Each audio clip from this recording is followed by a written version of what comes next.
The UK and the European Union have been told by an expert how they can reach a critical post-Brexit trade agreement, but it may see both sides caving on crucial red lines. Britain finally left the European Union on January 31, more than 3.5 years after the historic referendum, as Boris Johnson delivered on his general election promise to get Brexit done. Negotiations on trade and the future relationship began in Brussels on March 23, with several rounds of talks held online because of the coronavirus pandemic and then again face-to-face in both the Belgian capital and London. But little progress has been made, with both sides bemoaning the lack of progress made and blaming each other's position on a number of red lines, predominantly fishing, the so-called level playing field, state aid, security and financial services. This has led to fears time is running out to get a deal agreed, with London and Brussels keen on having one ready for the European Parliament to ratify in October to meet the transition period deadline on December 31.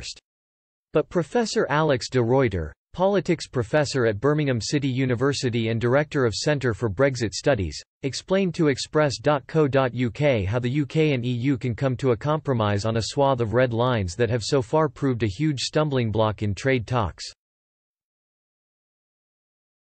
He believes an agreement could be struck on fishing, with the EU demanding access to British waters after Brexit, in exchange for Brussels relenting on something he claims is much more valuable: the City of London's access to the EU's financial markets. Professor de Ruyter said, "There is scope for a compromise around fishing, for example. This is one area where the UK could offer significant concessions in exchange for something much more valuable: financial services.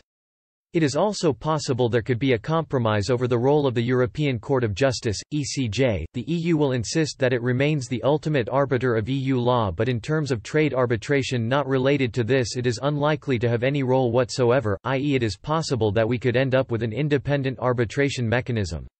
There is a clear shared interest in ongoing security cooperation, so I suspect that much, but not all, of this will continue. That might be an area that future agreements can build on."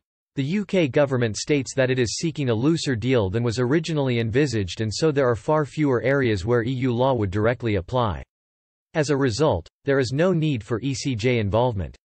The politics expert also explained how signing up to a deal on European Free Trade Association (EFTA) terms in order to form a closer relationship with the EU could also be another viable option.